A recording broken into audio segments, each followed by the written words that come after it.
I remember walking with that crutch at Twisters, walking with you next to you on my crutches and you on your walker. Yeah. Back in the day, Grandpa Hank.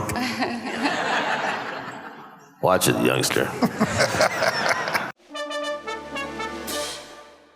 All right, let's welcome to the stage Dean Norris, Raymond Cruz, Daniel Moncada, Steven Michael Quezada, and RJ Mitte.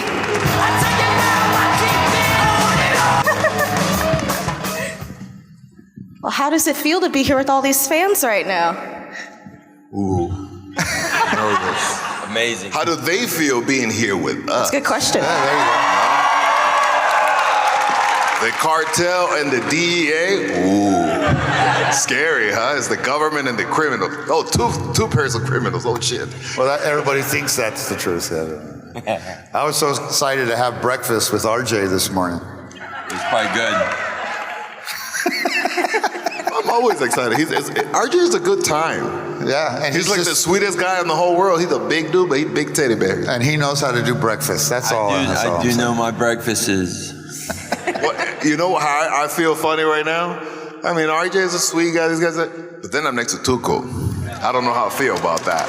And then, even worse, I'm next to Dean Norris, fucking Hank Schrader. This motherfucker killed me, goddammit. I don't forget that shit, bro. And rightly so, motherfucker. Well, how often do you guys hang out and talk these days? Is this like a special occasion for being here? It's a rarity, you know. Everyone on the show is working. Everyone is moving forward, and you know, we all have family and lives, and it's special to have these moments. And you know, me and Dean, we got to see each other a couple of weeks ago at the SAG Awards, and the whole family was able to be there, and we presented an award to Succession for Best Ensemble. But you know, whenever we can get together, it's like no time has passed, and you know, a lot of shows you get that, but for us, it's truly special.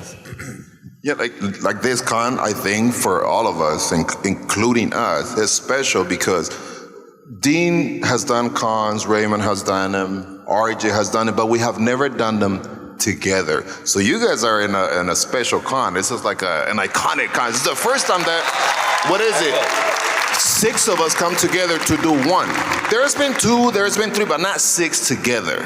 And I mean, come on, look, we're with these guys. This is my first. I'm a fan. This is my first con. This is his first con, guys. This is a good one. You're in good hands. Well, it's his first con, but it's his first convention, but not his first con. No, I've been con before. You know, I've actually, the Wrath of Con is my, I'm just kidding. No, hey, but this guy is used to all these big crowds. You know, he's a comedian and he owns a comedy club in Albuquerque, New Mexico. So if you guys come to Albuquerque, check him out. You do? The Breaking Bad story is great, the tour is great, but he has a comedy fucking club. He's a funny guy. He's not just DEA, guys. He won't pat you down when you go in, don't worry about it. No.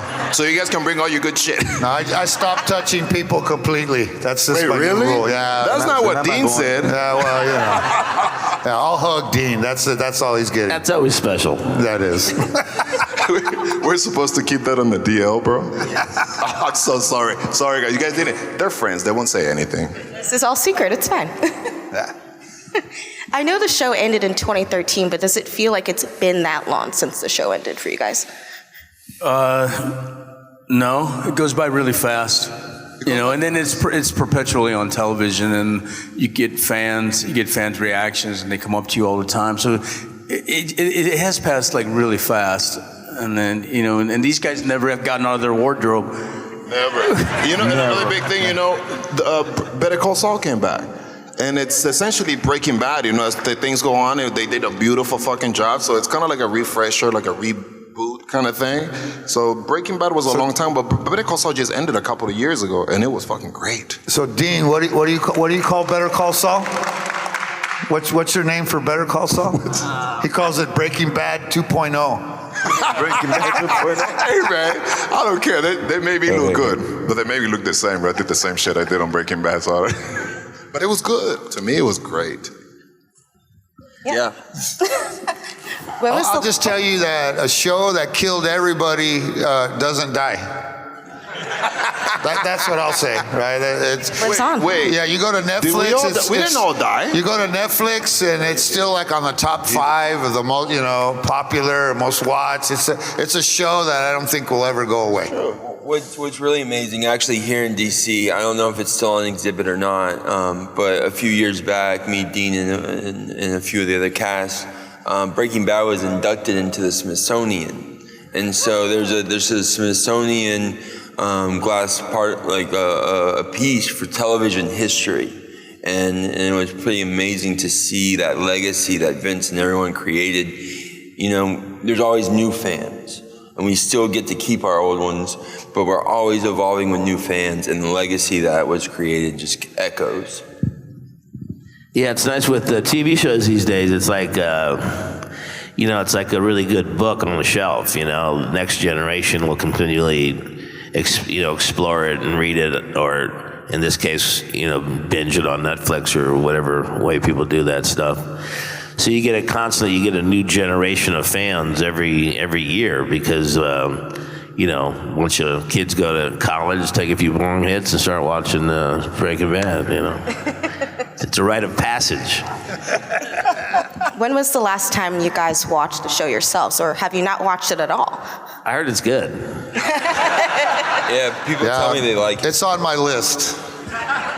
After Suits. I'm going to finish Suits first. Yeah, everyone's watching Suits right now. Yeah, so I joined on the Suits bandwagon, and no, actually, I actually started watching it for the second. I watched it when the fans watched it, right? I used to have to wait a week.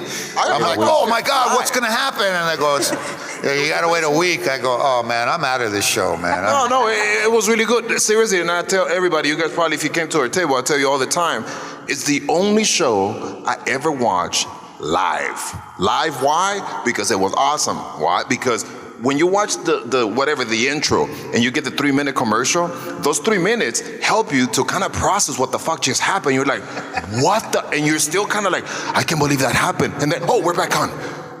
And then it's off, back commercial, and you now you have more shit, and you're like, oh my God, this fuck, I can't believe, what the fuck? And then in the whole fucking hour, you're like, oh my God, fucking shit, oh, we're back. Oh shit, it was awesome. Nowadays, I record the shit, bro, and I fast forward everything. I like when he says fuck and the sign language lady has to interpret it. Wait, I was thinking about that earlier. Observation. How do you, excuse me, ma'am, how do you say that? No, fuck. I was trying to censor myself. I'm sorry. Do you see, guys? We're learning something today. Now you guys in sign language know that fuck is this and fuck you is the same. It's just how you do it. Appears. If you do it like this, that means fuck you. But if you do it right here, that means fuck. You're welcome. You're welcome. Now you know.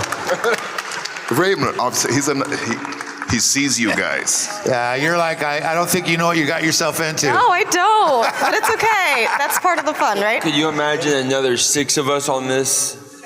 No. Imagine that. I think it would be cool if there was another 6 cast members 6 here. more people to add to the chaos. What do you guys think? Yeah? And we're going to bring them out. I'm kidding, no. And now here they are. I think we're missing Skinny Pete. That's all. That's what I think. I think we're missing Skinny Pete. Skinny Pete and Badger together, the chemistry they had was really, really good. So to have them together here would be really cool. Hey, No, Pete. I want a Skinny Pete because he was on The Mandalorian, bro. I'm sorry. Oh, but Giancarlo's on the Mandalorian too. I'm a Star Wars fan. That's why. I never seen that show. Have you seen that show? I never seen one. I ain't seen any of those fucking shows. I haven't seen any of the Star Wars movies. I kind of weigh like how many actors and how much CGI. I can weigh it out. But Well, it was CGI because he wasn't skinny in Mandalorian. he wasn't Skinny Pete. Was it Fatty Pete? Yeah, it was Fatty Pete. Or Chunky Pete, I think it was more like Well, that's Mandalorian. You know, one thing, I don't know if you guys know this, but you know that Breaking Bad did not use CGI? The explosion, all the other. Well, how many explosions did we have in Breaking Bad? A fucking ton. But they were all real. Okay, did not use CGI, so it was all fucking real. Yeah. The people we killed, they're all real too. Except for me and Dean, we crawled out of that hole, and here we are. They're on the sequel to Breaking Bad is Walking Bad. You guys were there. Check it out, 2025. Well, I know that there was a rule where you could only say one F word per season, but how many times did you guys try to attempt to slip another in while filming? Every fucking day.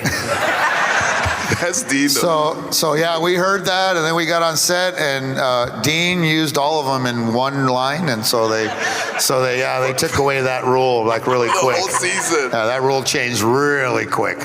Well, with the amount of dialogue we had, I mean, we could. I don't know. I couldn't do it.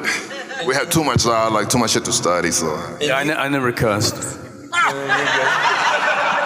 And you could have more cuss words. dude, isn't it crazy that Raymond never cussed, but his character came out to be so fucking like. But like he was just, you can see he's gonna explode every fucking time. He's just gonna throw him, fuck you, motherfucker. But he didn't. Dude, that's crazy. I didn't even know that. Because he seemed like he was gonna go crazy on everybody. I never realized that either. Wow, that's good acting. Can I get your autograph? See, no, that's really good acting. If you think about it, you know, I was like, man, you did not. Well, I know the show filmed in Albuquerque. What was it like being there? What were the good parts, the bad parts? Tell me about it. Well, that's my home, so nobody better say bad parts. My family goes back, 700 years in New Mexico. That's why when people say about crossing the border, I'm like, bro, no, the border crossed us. Yeah, we didn't cross the border. We woke up one morning, we were Americans, we went, thank God. Well, for me, I love being there. I love every time I went to shoot Breaking Bad. Any other show was good, but Breaking Bad and Better Call Saul was special just because of the people.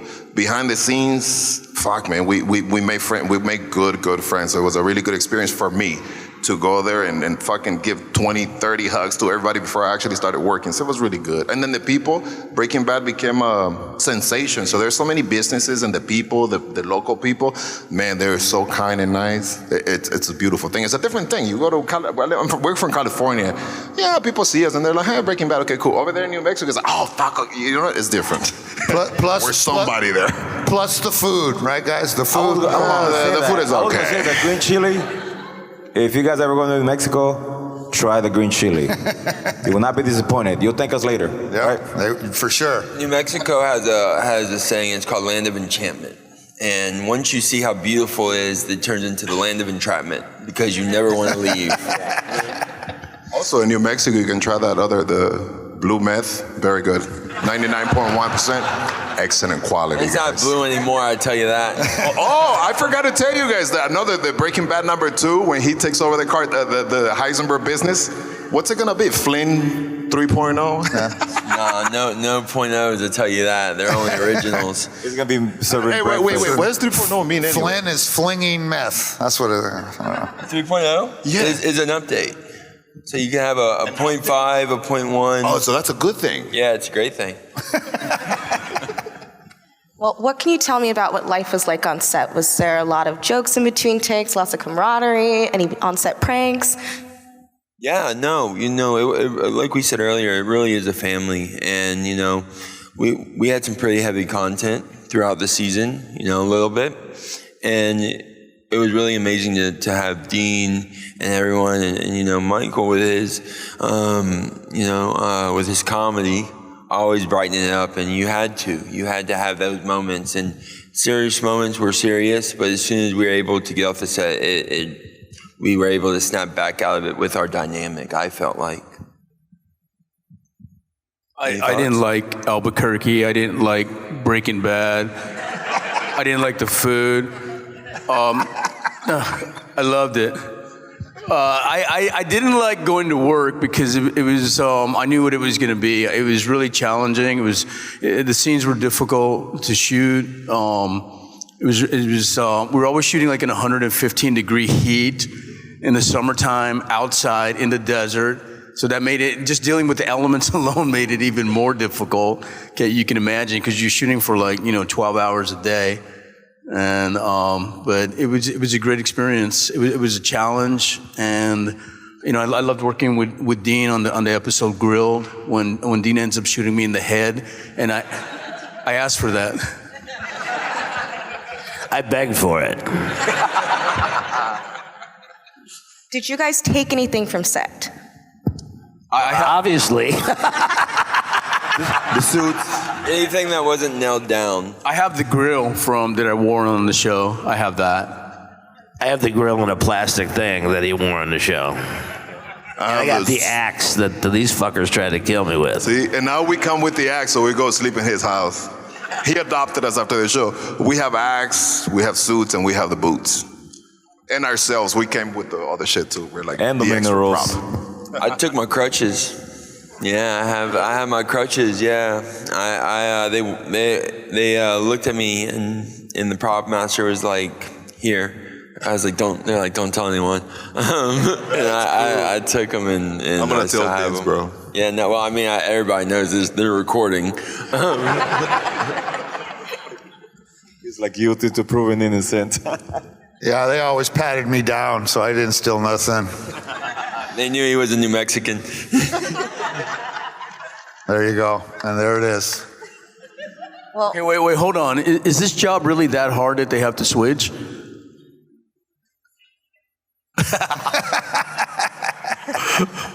It's time. It's Well, time. I'm just asking. Tap it out, man. Tap out. Exercise.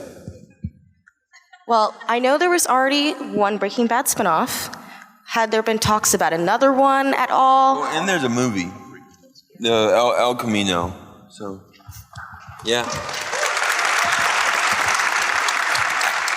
From what I mean, everyone can speak, but from what I understand, I think Vince really wants to be able to let Breaking Bad have its legacy. I can't speak for him, but from what I can tell, you know, don't mess with a good thing. And you know, Better Call Saul was great, El Camino was great, but Breaking Bad was something that was truly amazing. And I really feel the legacy of that is something that can echo on for a long time without having any more. So on my end, no. I wouldn't know that. I wouldn't know what they're going to do. I wouldn't imagine to think didn't know that. then. Yeah, to think about what Vince's ideas are for the future. I think for the fans, it would be cool, but I think for Vince's vision of art, probably wants to be able to create something else. And that's the thing about artists. We're always looking about what's our next challenge, what's going to be our next creation. And sometimes it's easy to go back to something that you've done. But the hard part is really trying to what we're going to create to move forward. And I probably, again, we can't speak for production and Vince Gilligan and his writing staff. But for sure, I think that sometimes once you've done it right, it's okay to go ahead and do something else. That's just my opinion. Who would like to see a cartel spinoff? We Imagine. have to get this going. I also heard Vince is working on a new show in New Mexico right now. So I heard he's doing that, and I hear it's pretty good. It's a sci-fi series. So. Yeah, he's shooting it back in New Mexico, which is cool because we need the work. Well, I once heard that Samuel L. Jackson, he wanted to cameo on the show. Did you guys hear anything about that at the time? Would that have been something you wanted to see? I think he did. He played in our golf tournament, and then I did an episode of it was Talking Bad or something, and he was the guy on the panel with me, or on the show. So I know he was a huge fan. And at some point, I think he recorded himself doing one of the Bryan Cranston speeches. I think maybe it was "I Am the Danger," one of those things or something. So it wouldn't surprise me if he didn't want to do a cameo. If he did want, I'm sure he did.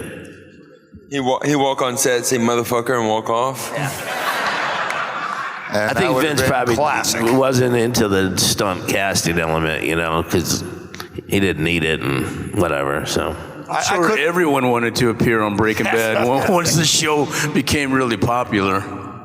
That's what I was going to say. I couldn't imagine nobody wanting to, at least get one cameo or a character created to be on that show. Yeah, for it was sure. the total opposite than when we first started, right? When we first started, a lot of people didn't want to be in it. But once it started getting hype, started winning those Emmys, like everybody wanted to be in it. I think it blew up once it hit Netflix, right? When it hit, When Breaking Bad first came out, it wasn't a huge hit the first 2 seasons. It wasn't until like the 3rd season when everyone started binge watching it, then it became super popular. Yeah, it was right. It was the season after we killed you. It became very popular. Everyone wanted to see it. Breaking Bad was one of the most pirated shows in the history of television before they created Netflix and Hulu and all these streaming services, and it really was very interesting to see how people went from we hate the show to now we can't stop watching it. Yeah, when it hit Netflix, I was no longer invited to go to the family to Walmart or anything anymore. They're like, yeah, we want to go shopping. We don't want to take pictures with people all day at Walmart. And so that was a distinct difference from when it was just showing on AMC and then went to that platform. Because when it was just on AMC, nobody knew who I was. And it's cool. I'm not in the business to do that. I'm in the business to try to be an artist. And so, but when it hit Netflix, I realized, wow, man, this is crazy. I've never experienced that before,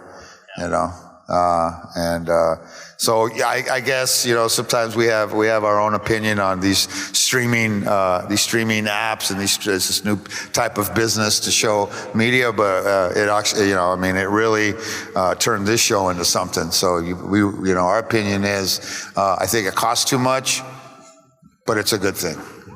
Yeah. Well, why do you think this show has resonated with fans so much? Resonated with fans. Resonated with fans so much. In 2008, with the economy and with the writer's strike and with desperation and challenging times, Breaking Bad came out. And I think why it resonated, why people hated it and loved it was because a lot of people were struggling, just like Walter White, just like this family, and not knowing where to turn or what to do and having to make drastic measures. Not all turned drug dealers, but second jobs and other things. And people could see Walter White trying that struggle and wanting to leave something for his family. And that's something I think everyone can relate to. And that, to me, is what really resonated with people. We were happy to see a white guy drug dealer. Yeah. With all his teeth. Yeah. It was one of the first times on television that you could see Mexicans in their natural habitat.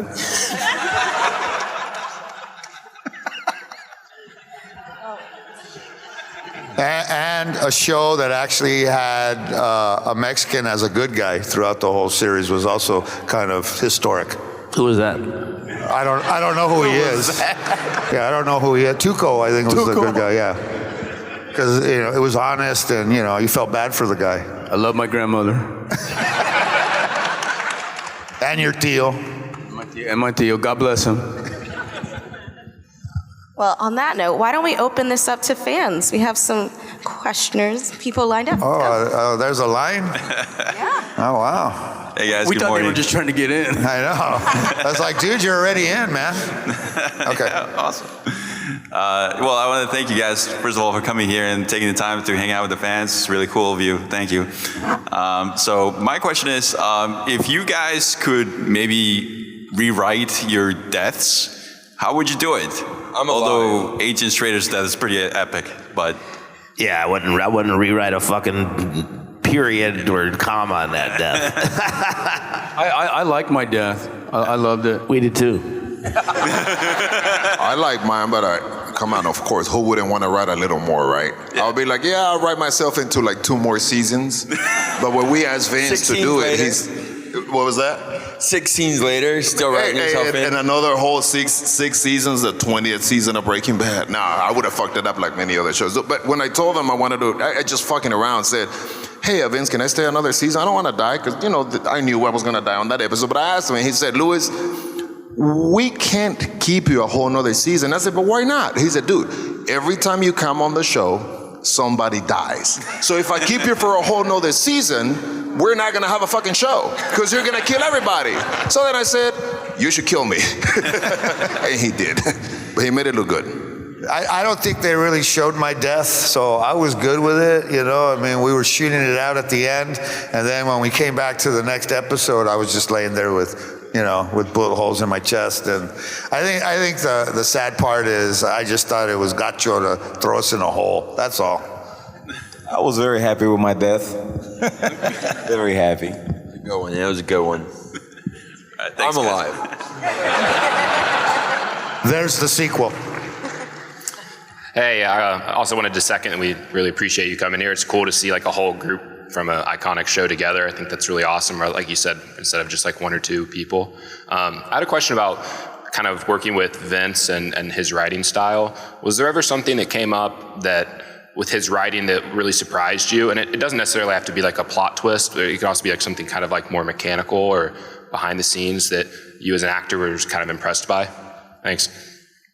The scene direction, the scene stages, you know, I recommend everyone to read the pilot. You can get it online.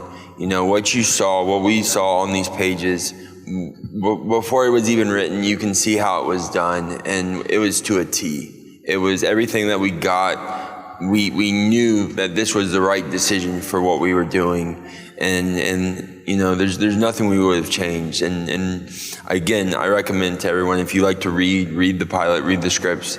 They're truly amazing works of art. Well, I love the writing on the show. That was the reason why I wanted to do it. And the only thing that, when I had a conversation with Vince, I was working on the closer every day, and we shot my episodes on the weekends, on Saturday and Sunday. And the only thing I told Vince was that you can't change anything I do. And he had no idea what I was going to do. I mean, I didn't change any words. It was just the interpretation of the character. And then he loved it. So, you know, it all worked great. But it was his writing that inspired it. You know, it was great. Yeah, I you know, I'd get a script and I'd read it and I go, man, I would almost do that for free. It's that good, you know. Almost.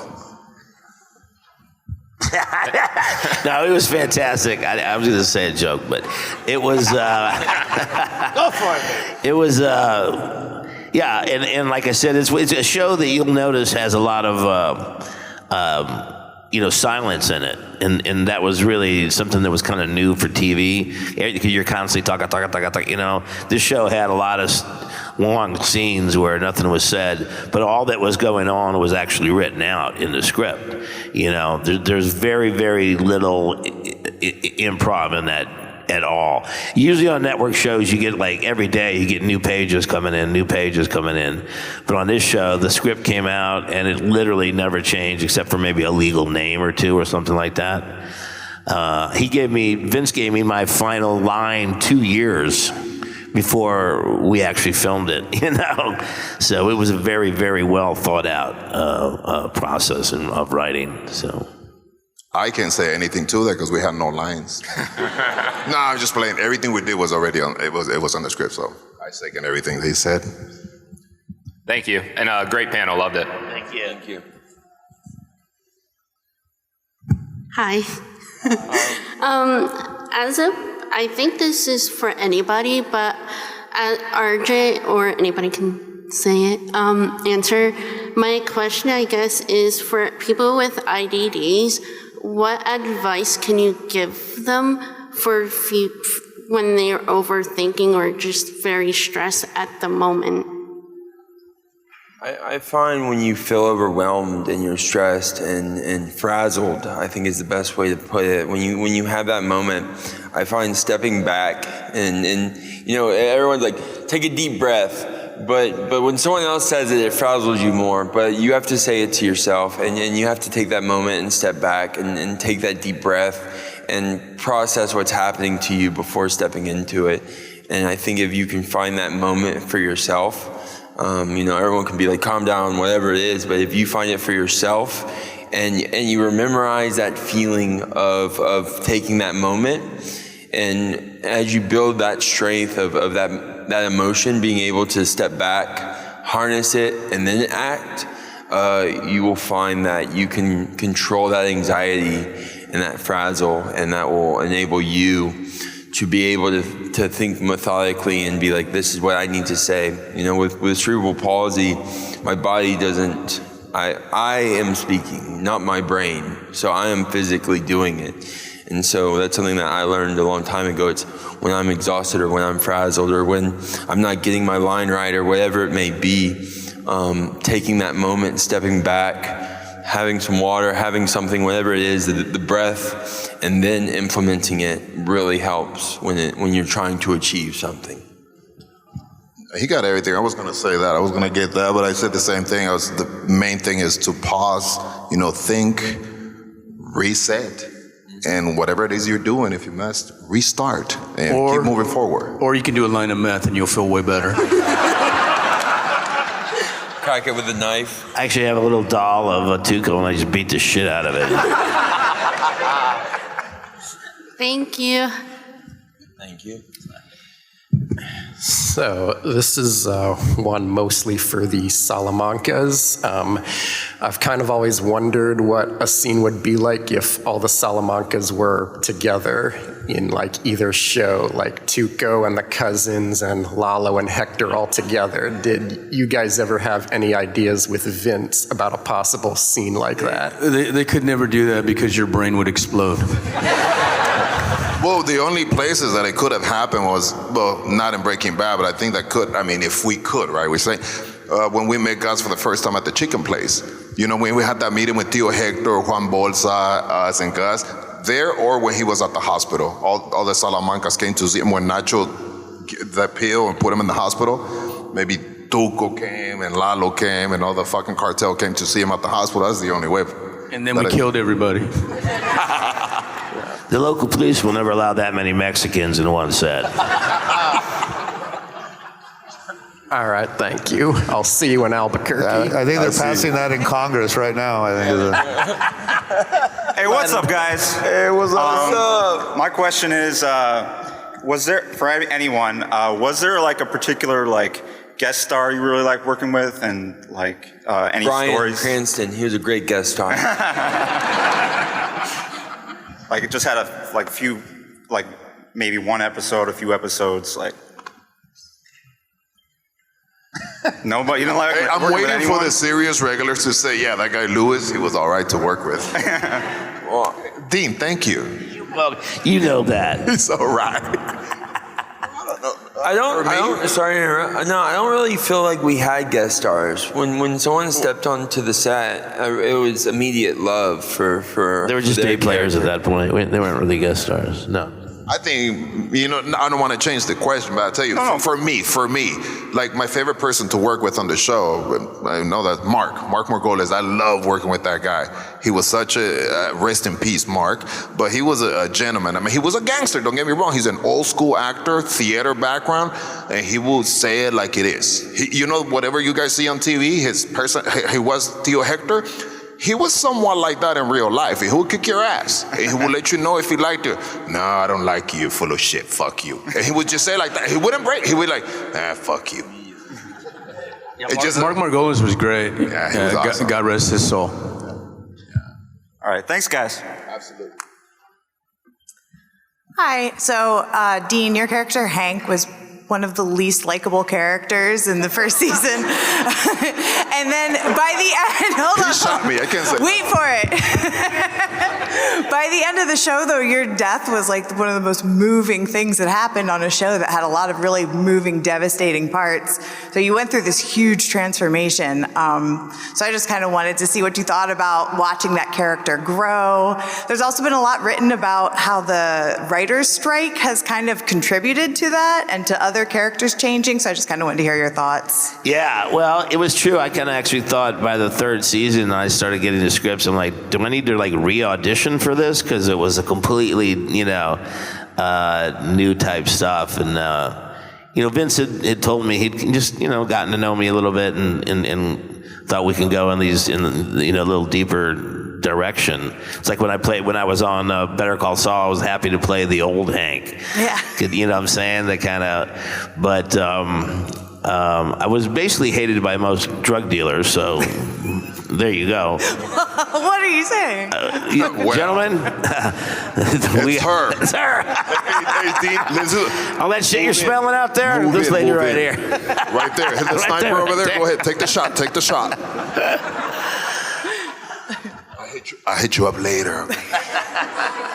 Thank you. 20. Hello, thank you. So I believe two of the greatest pieces of television ever created are Breaking Bad and the 90s Christian animated series VeggieTales. If Breaking Bad... Good one. If Breaking Bad was redone as an animated series in the style of VeggieTales, what vegetable do you think your character would be best cast as? This motherfucker. A jalapeno. I would be a jalapeno. Oh, yeah. Habanero. Got a lot of peppers. That's how we roll. It'd be a Wagyu steak. Brussels sprout.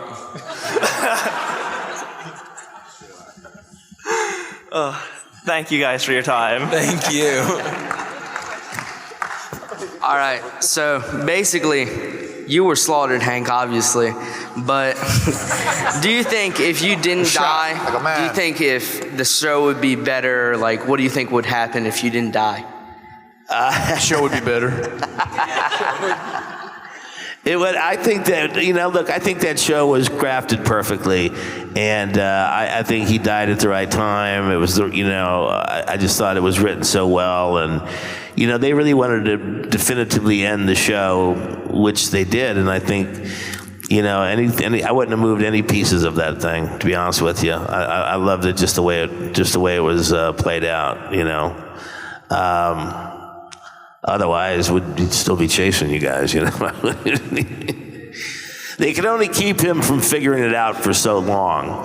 Otherwise, it would start to get kind of wonky, So I think they picked the right time for Hank to find out, and then that inevitably led to his death. So, yeah.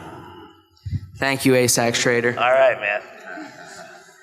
Hi, my name is Kitty Monk, and this is mostly for RJ, but you guys can jump in if you want. So, Robot Chicken pointed it out, Honest Trailers pointed it out, your character loves breakfast. Yeah. What is your all-time, favorite breakfast? If you guys want, you can jump in too.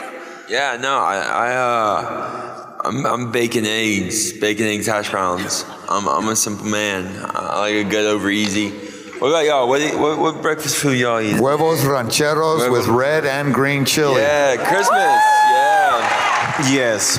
My favorite breakfast is whatever they serve at the Swing In Cafe in Temecula, California. That's his guys, I know that one. Let's throw another promotion. He has a fucking nice restaurant in Temecula, California. Dean, what is that drink you sell by the pop? He told me yesterday, I couldn't believe it. Watch it, the drink. Well, we serve a Blue Heisenberg, and we have Schrader Brown on tap. And you can order the Schrader Brown, no? You get the bottles from Craft Shack when they have it in stock, yeah. But anyway, if you get out there, take a stop. Swing in Temecula, California. Great breakfast. Do not bring drugs, because he will pat you down. And there's dogs that smelling you out there, so be careful. Thank you. Don't end up like a pizza on the roof.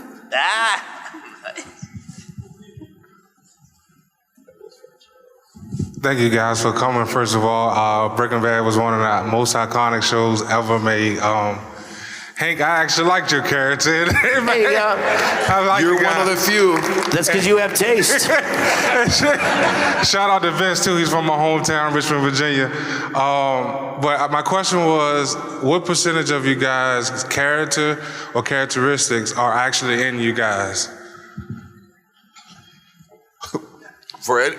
How much of Hank is in you? Oh, of Hank? Yeah. Nothing, not a piece, not nothing. you. I'm minus Hank. He fucking shot me. You can't ask me that. I want to kill, right now they had to hold me back there, bro. I wanted to kick his ass. Not in you, but in him. Yeah, I don't want nothing to do with him. Well, I'll tell you what, one of Hank's bullets in him, that's for sure, motherfucker. Motherfucker, I shot you too. Who fucked him up? Yeah, who lived though, bro? Who lived? That's true.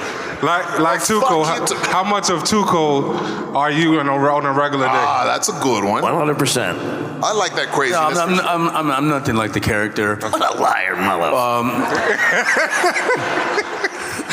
Last night he's like tight, and I'm like, what the fuck, dude? I'm really quiet. Actually, I like to read. But his lips get too tired, so. And, I've never had a drink in my life. I've never had a beer. I've never had a taste of alcohol. I don't do drugs. I'll smoke pot once in a while. That's about it. Like if I have pain, if I've injured myself. But I will never have a drink. I will never do drugs. I don't have any tattoos. I'm really a quiet person. It's just, it was just a great character to try to explore. So. Nice, thank you. Thank you, guys. Thank you. How's it going, guys? Great. Hey. Good. First of all, it's an honor being part of AwesomeCon and getting to see you guys out here on this stage in front of all these fans. And my question is a general question for all of you, and then I got one for the twins. So, before Breaking Bad, what was your breakthrough acting position? Obviously, Dean, Terminator 2, Raymond, he was, in Training Day, two pair. I did it a little bit better than that. You did. I'll give you that. But before Breaking Bad, what was your breakthrough? I've been acting for 40 years. I've probably been acting longer than you've been alive. So anyway, and when I came into it, Dean had already. When I started, he'd been acting for 40 years. Look how good I look, baby. I've done a variety of things. I've done lots of film. I did film for 20 years. A lot of great roles, like in Clear and Present Danger, Blood In, Blood Out. There's thank you. Mexicans, all the Mexicans are applauding. When a Mexican applauds, it sounds like they're making tortillas. So back to you, I know what you're saying, because Breaking Bad is one of those things like I'll say Bryan Cranston, right? He's Bryan Cranston, he's Heisenberg. You've seen him in many other movies after, but he's always going to be known for that character. I know what you're saying. For me, it wasn't something that I did. It wasn't like but for me at the time, what I thought was pretty cool, I did a Fast and the Furious 4. It wasn't a big fucking thing for me. I had about 4 or 5 scenes on the fucking thing, and then Breaking Bad came. I have done TV and stuff like that. I've been acting for a few years, like 7, 8 years, and then Breaking Bad came, and nice. I'm a stand-up comic. I'm not an actor, and so. Wait, what? Yeah, I do stand-up comedy. That's how I've provided for my family for the last 40 years.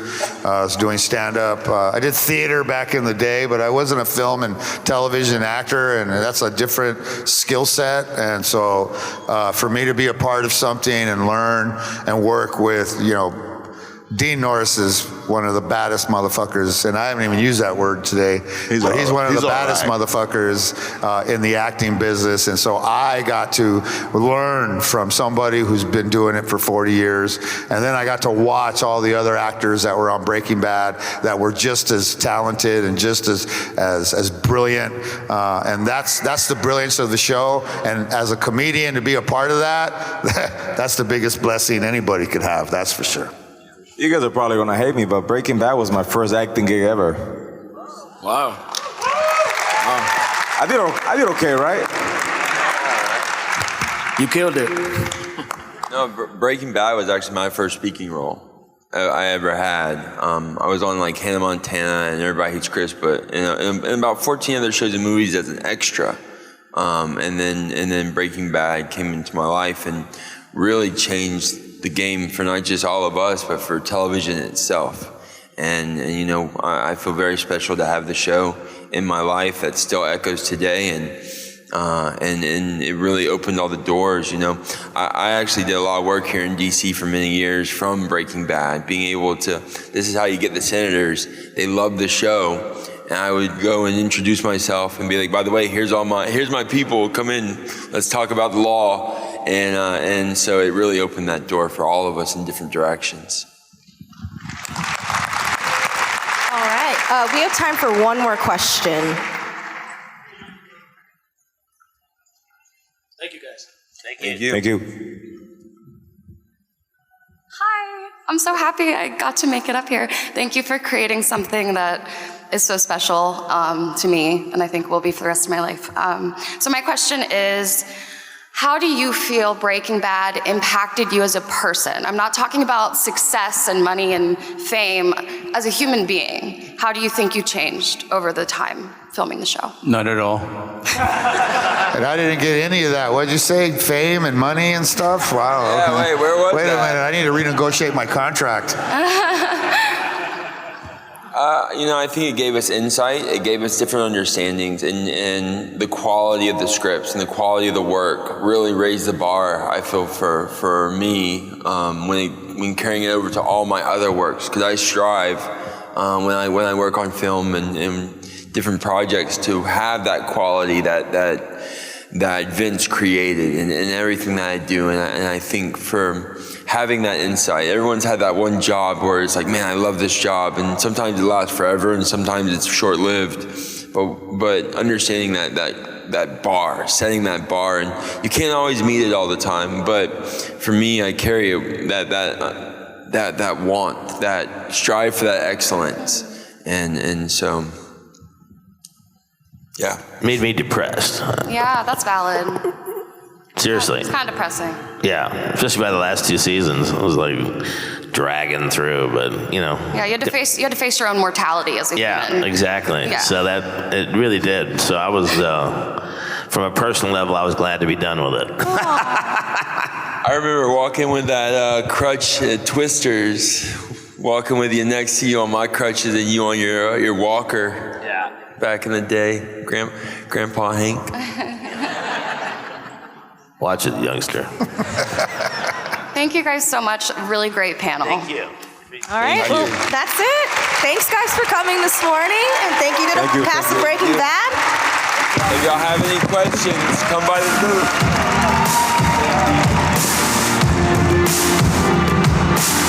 This is Ross Marquand, and you are watching Fandom Spotlight, which is awesome. So like, share, and subscribe.